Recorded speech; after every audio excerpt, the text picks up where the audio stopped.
G'day everybody and welcome back to the channel. I think I have a problem because I've just gone out and brought another welder. So let's talk about that. I now have completed my collection. I had a stick welder, I had a TIG welder, and now I do finally have a MIG welder. But the thing that I don't like about MIG welders is the fact that they're usually big and really bulky. They're made up of two different parts. You have the inverter, the wire feeder, and then you have a 15 kilo wire reel that goes inside that feeder. And then of course you also have a massive gas bottle attached to that, and all of it just seems like a lot, which is why I decided to go with this MIG welder.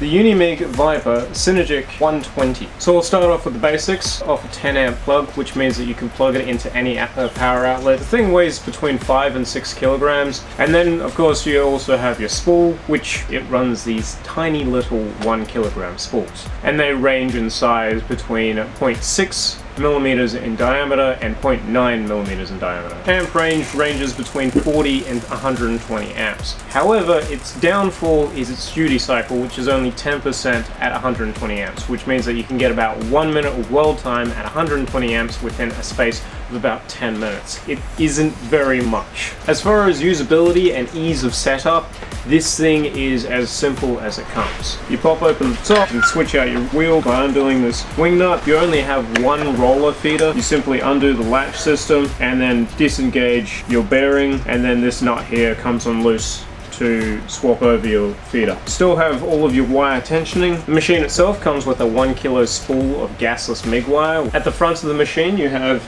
two different ports, and depending on whether or not you're running gasless MIG or flux core or your regular wire, depend on how you set this up.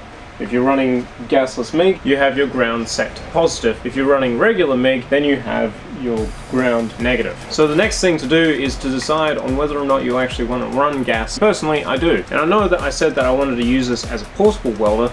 So what sort of options are there for me as a portable gas bottle? I could run the same gas bottle that I'm running on my TIG welder, which is a D-size gas bottle. I want something that can come with me and go with me anywhere.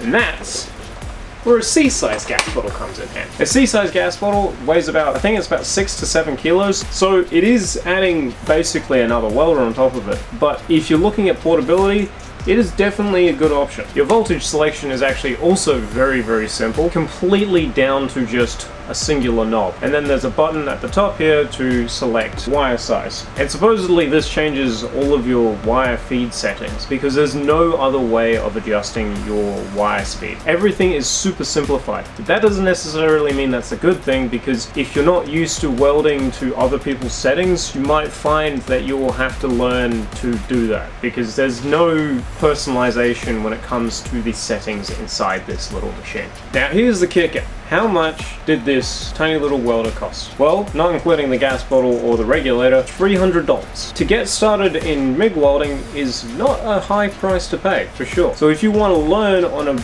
really simple machine, this is definitely a good option.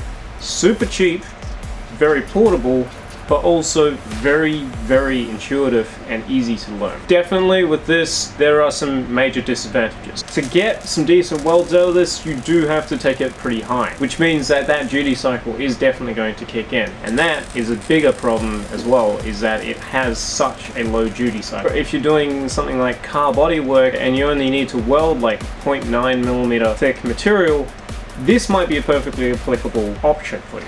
The long story short, if you got $300 to spare, you want to get into welding and are looking for a MIG, this might be a decent option. So I hope you guys enjoyed. I hope that I made this entertaining for you. And if you have any questions about it, if you want to know how it's going, let me know down in the comment section and I'll try and answer as many comments as possible, as I always do. Thank you very much for watching. I'll catch you all in the next episode, and in the meantime, do remember to stay safe, happy crafting, and as always, cheers.